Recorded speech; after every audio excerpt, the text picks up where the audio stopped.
Good morning, folks. Today is Monday, April 3rd, 2023, and here's what's coming up this week in TAPPS.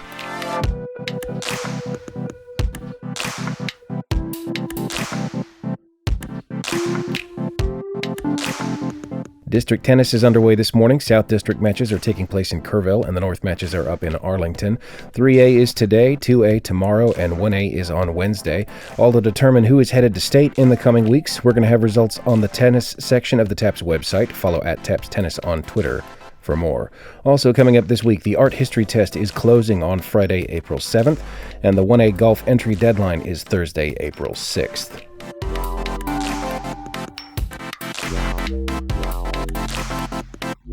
Next week, we'll be down in Waco for our Academics, Speech, and Spring Art State Championships. LD Debate takes place on Tuesday, April 11th at the Waco Convention Center. Academics and Speech take place Monday, Tuesday, and Wednesday, April 11th through 13th, also at the Waco Convention Center. And the Art Championship will be held at the Bayset Extraco Event Center in Waco on Monday and Tuesday, April 11th and 12th. Hope to see you there. Be sure to follow at TAPPS Art and at TAPPS Academics on Twitter for more information as we get closer to those events.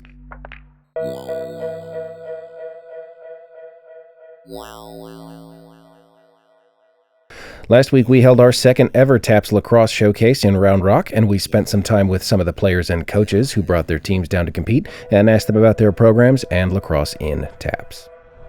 All right, guys, here we go.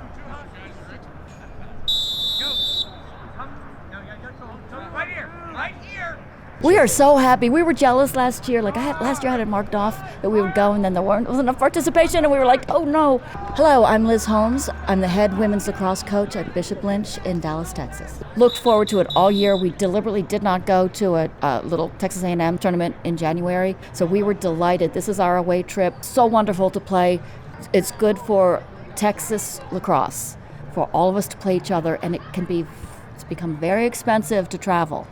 So to have TAPPS support lacrosse for the men and the women in Texas is fantastic. Everybody appreciates it. Super excited, so happy that the TAPPS program is having a women's league now. Love that the sport of lacrosse is growing. Hi, I'm Tessa Vivian. I am a senior midfield attacker at the Ursuline Academy of Dallas. I've been playing for 9-10 years since I was in first grade. There's nothing you can really hate about the sport. I've just been playing for so long. I love the sport so much. It's a very fun game that you can get points. You can have a big team that's like your family. There's nothing you can really hate about it. I don't know. Lacrosse is the oldest team sport in the world. Hi, my name's Matt Carr, and I'm the head boys lacrosse coach for St. Pius X High School in Houston. We try to teach the history of lacrosse. Lacrosse has many different names. It comes to the First Nations, many First Nations people as part of their creation story. The Haudenosaunee people are the keepers of the game, and they're known as the Iroquois. And so we try to teach our kids a lot about what happens and why it happens and how lacrosse works.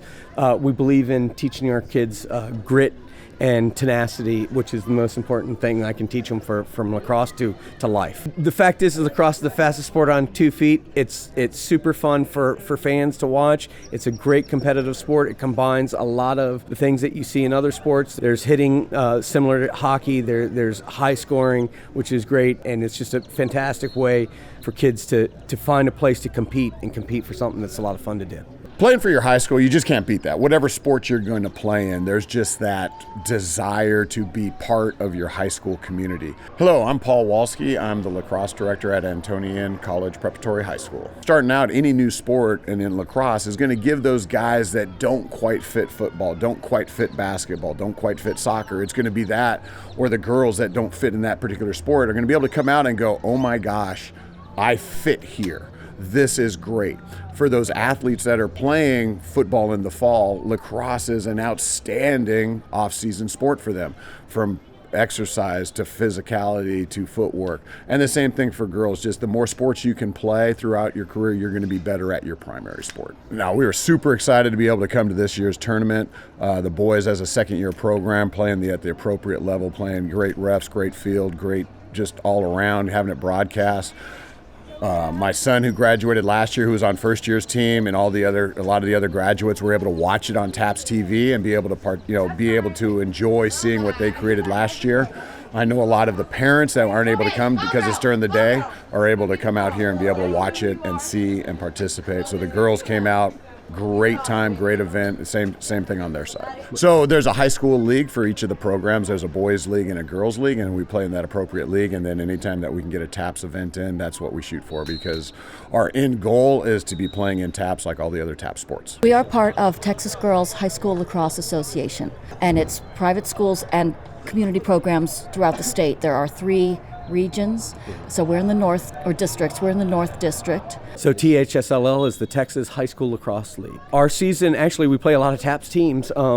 In Houston, we're in a 5-team division, 4 of which are TAPPS schools. It's really fantastic the way that you guys put this together. I saw 10 teams. We thought it was going to be a tournament, but the showcase, the way it was set up, we got to play teams that we don't normally see, team from San Antonio, team from Dallas, which was great for us to come and have that opportunity. Whenever you get like cross-pollination from region to region, even within this, this giant state, it's great. Today was fairly interesting because it was a Antonian versus Bishop Lynch. So the girls played Bishop Lynch and the boys both played Bishop Lynch. We had never played them before, and probably would not have played them if not for this. Kind of made it very nice that you could build a little bit of a rivalry there, just starting off the new programs. No, we're just so thankful. I mean, the Antonian and the San Antonio lacrosse community is growing so fast, and based on the support of Texas and primarily TAPPS of making this happen. The game, I think they had 4 teams last year, and now we've had 20 teams out here this year. So you can't say that that's not a huge victory. The fact is it's a big draw for the private schools to be able to play lacrosse. Lacrosse in the Northeast is really the opposite of football. It's the spring football. So we have, up there, lacrosse is big in prep schools, and we have a lot of prep schools here in Texas, and love to see it grow in the prep schools. I think most of the opportunity for growth right now in the state of Texas are mostly the TAPPS teams. I do think it can't just be one person saying one person can start the conversation at a private school or a community, say, hey, let's play lacrosse, and you have to get everybody on board because it can't just happen in a vacuum. Like, our girls are lifting weights starting, year round. Our girls are, again, you need the support, financial as well as enthusiasm wise, from your entire school. And that's how you get, I get 60 girls every year. That's a lot of girls who otherwise would be, looking at TikTok in the afternoon. And they may still do that during water breaks. We will plan to do this every year if you will keep doing it, because it was awesome.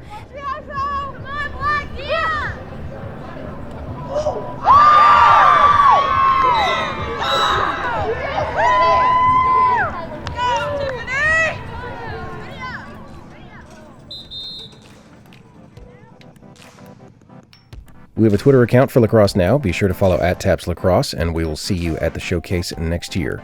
We will have photos from each match up in the coming week or so. Just visit @TAPPSBiz/photos. We're also going to make an announcement on Twitter once they start going up.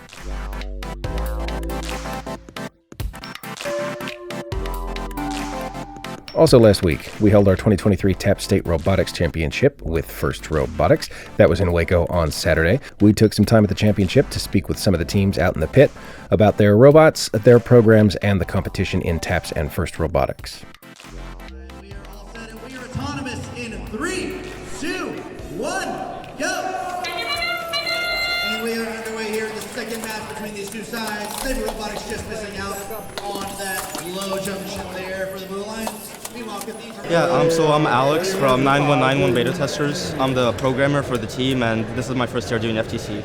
Yeah, so our robot was designed for power play. We have a linear slider on it so that it can get the low and high junctions. We designed it pretty early in the year, so it wasn't too advanced like some of the other robots, but it gets the job really well done. We have a good gripper at the end, so it can grab cones. One of the big advantages of it is that it's really fast. So our robot has a horizontal extension as well as a vertical extension. so then hopefully our robot shouldn't have to move much at all during our competition. I'm Jacob Mogelson. I'm the lead programmer for Team 12973 Riker Robotics. We're just constantly scoring rather than wasting time moving around. I've been here all 4 years. This is my senior year. You know, there's a lot more mentorship going on this year than there was in years past. I'm trying hard not to like do everything for the robot. I have to teach all of the younger people to keep the program going and keep it alive long past when I graduate. We have an 18-person traveling team, and then there's also some people that stay behind in El Paso and help us out. In total, we have around 25 people. We're the Cathedral High School Robotics team, team 139 from 8 from El Paso, Texas. My name is Ramiro Soto, and I'm the team captain. For this year, we're actually using dead wheel odometry, which are these little wheels down here you see. They're actually connected to an encoder, and that encoder tracks how many rotations it's been doing. So using the circumference formula for the wheel, we're actually able to determine how much one rotation of each of these wheels is. And since we have 3 on the robot, 2 on the sides, and 1 on the back perpendicular, we're actually able to determine the position and heading of the robot at all times. This comes in really handy for autonomous, because even if we bump into other robots or have any unexpected collisions, we still correct and finish our autonomous properly. This year has been one of the most successful years, being our first time in state and also TAPPS again. I'm Arturo Felix and I'm driver and co-captain. And then it was also our second time in regionals and winning regionals. It really opens you up to a bunch of brand new stuff that I know personally I wouldn't have been able to experience if it wasn't for robotics, such as 3D printing, 3D designing, programming, so many things that I've been able to actually apply and use it to help other people that I know I wouldn't be learning until college, and I've actually been able to get a pretty good grasp on it in high school. For me, it's the gracious professionalism, just like fighting against every team and also cooperating with each other. Like even you might fight each other, you like cooperate, help each other out. I think one thing I will say is I'm looking, even though I'm graduating and he's also graduating along with 4 or 5 other members, I think it's pretty safe to say that we're all looking forward to the future of this team, and we know that greatness will follow, and we're excited to see what the team will accomplish. Hi, my name is Sabine, and I'm the team captain for Moon Mechanics. We are Team Moon Mechanics. It's our second active year. Ride Horizons Academy in Garland, Texas. It's really different than how first tech challenge competitions are, like in normal meets and in tournaments. Back there, no one has these like extravagant pit stops and something like that, so it's a little bit different. So we like to cycle during we cycle 1 cone during autonomous, and then during telly-up we try to cycle like 6 cones on the high junction, and then we try to make a circuit during endgame. The competitions are the most fun part for me, at least. Obviously it's fun like being with your friends and working on something together. It gets really stressful when you have to finish up your work, and then all the work is paid off in the end. When we go to the competition, we spend a full day together, we have fun at the competition, we present, we play with our robots. It's just really fun. So last year was our first active season, so we competed in the Fright Frenzy. We were able to win the winning alliance for the Super Qualifier there, and we also were able to compete in the regional championships. That was a really big moment for our team because it was our first time ever competing, but also our first time ever getting that far. For Power Play this past season, we were able to be rank 1 in the last call qualifier. And we are underway here in the driver control period in the second match. Alliance facing elimination. They're going to try to fight off Red Alliance if possible. And here we go. Saber Robotics successfully placing the cone. So for a regular season, we start out with 3 league meets, which is just within our small district of Austin, Texas. And then after that, if you do good enough, you advance to the regional champion, which is we were in Central Texas Regional, and then if you do good enough there, you advance to the state level, which is where we were last week. And then we ended up winning that, so we were on the winning alliance. So now we're going to the World Championship, which is in Houston. Hi, my name is Matthew. This is Sahan, Chris, Grace, and Leah. And we are Team 6272 Iron Eagles Prime from Austin, Texas. We are from St. Dominic Savio Catholic High School. We, as a team, have never been, but our sister team made it last year, so we went and previewed what it was like. And it's so cool. It's in this massive convention center. There are 25 different countries competing throughout the world. It's an awesome experience. So our strategy going into the game is to run our auto very well, get that down, and then after that, we sort of cover the field, make sure we own every single junction we possibly can, so we just end up dominating the whole game. Honestly, I came in interested in STEM, and I didn't really know a lot, but because of our mentors and our sister team, it's actually been a really big experience for me, and like learning more about the STEM field and all these different career opportunities within it. So my first year in robotics, I was really interested in the program at first, hearing that Iron Eagles went to Worlds last year. So I joined with like high hopes at the start. I was really involved in everything, like designing, programming, and building. So this is actually my first year actually like learning how to program, and not even program a robot, like programming in general. And I learned so much through our sister team, and our mentors helped me so much that we were like, that they helped us get into like Worlds and this level of competition. So it's a 2v2 match every year in FTC. So we have to cooperate with our teammate and do scouting, which is figure out a strategy and like finding out more about their strategy and what they're good at to coordinate together to like find out our best tactic of winning. And this might include finding what other teams might do. A really good example would be a robot that is able to own their side of the field, and we are able to own our side of the field. And that's one really good combination, so we have a lot of ownership of the junctions. Another really good combination is that one robot that stacks cones continuously on the high junction, earning points, and the other one is fighting for ownership points, keeping on adding pressure to the opponents. This is two of the most successful ones we found this year. So that's actually like one of the funny things that happens, because at the beginning you'll go up to them and say, hey, we're alliance partners, we should like tell each other our entire strategy. And then if you're against them the next match, then you both know exactly what they're gonna do. You have to try to like counter their strategy, but they're doing the same thing, so it's just like a whole mess of strategy. At the end of the regular matches, the top 4 highest ranked teams will become alliance captains, and they will each choose 2 additional teams that can be any rank below them, even the 2nd or 3rd place team, to join their alliance. And then once you're on that alliance, you compete with the other alliances, and that's how you can win with the competition. I'd say what set us apart this year, and what I think played a key role in us advancing, is how much time we spent strategizing this year, because the game, I'd say, is relatively straightforward, but with the circuits and all of the different point values, you have to spend a lot of time calculating what's going to win you the game. We would just like to wish all the teams here and all the teams at Worlds good luck as well. Match that just took place. Will we have a third match? Will this be the end? It's in slow motion, I think. Red Alliance with the victory! And that will conclude our robot game for the evening. The Red Alliance pick up the victory. Give the Blue Alliance a round of applause.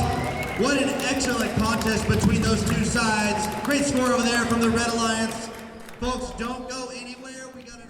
The runner-up alliance consisted of Captain Team 886 Sabre Robotics of St. Gabriel's Catholic School, along with first pick Team 6272 Iron Eagles Prime of St. Dominic Savio Catholic High School, and second pick Team 9191 the Beta Testers of Northland Christian School.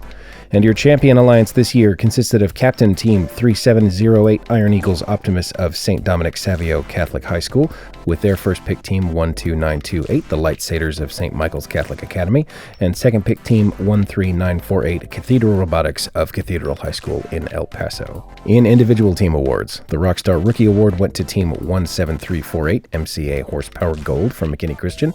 The Robot Design Award went to Team 11093 the Mega Knights of Hill Country Christian. The Innovation Award went to Team 12973 Riker Robotics of Bishop Riker. The Spirit of TAPPS Award went to Team 13053 Berserk Robotics of Vanguard College Prep. And the Strategic Thinking Award went to Team 18065 Repeat Error of Legacy Prep. And our first ever sweepstakes award, combining results from judge evaluations and alliance competition, went to Team 3708 Iron Eagles Optimus of St. Dominic Savio. We have video interviews from robotics as well, so keep an eye on the TAPPS YouTube page. That's youtube.com/TAPPSBiz in the coming weeks for a video recap of the championship. We've got full interviews from each of the teams you just heard of and from one that you didn't, and we have video from the competition itself. Coming up, it's a busy spring. We've got tennis, golf, choir, band, regional track, baseball, and softball regionals, and that's just the rest of this month. Keep it on at TAPPSBiz on Twitter, Instagram, and Facebook to stay up to date. Just a reminder, the TAPPS office will be closed this Friday and Monday for the Easter weekend, and so is this podcast. We will not have an episode next Monday, but we will be at Art and Academics on Tuesday with our microphones and cameras, so be sure to stop by and say hello. This Week in TAPPS is a production of the Texas Association of Private and Parochial Schools. It is produced and hosted by me, John Ski. He's the Director of Media for TAPPS. Brian Bunselmeyer is our Executive Director. Robert Huckabee is our Associate Director and Director of Compliance. Steve Prudhomme is our Associate Director. Steve Huhulan is our Athletic Director. Rhonda Smith is our Director of Fine Arts. Liz Cornett is our General Manager of Corporate Partnerships. Kelly Bay, Delaney Bunselmeyer, Will Dixon, and Vicki Morgan help keep everything running smoothly in the TAPPS office, from transfer paperwork to event logistics to live broadcasts. Music in this episode by DivKid. Special thanks this week to everybody who took the time to talk to me at Lacrosse and Robotics. Thank you for listening. See you in 2 weeks.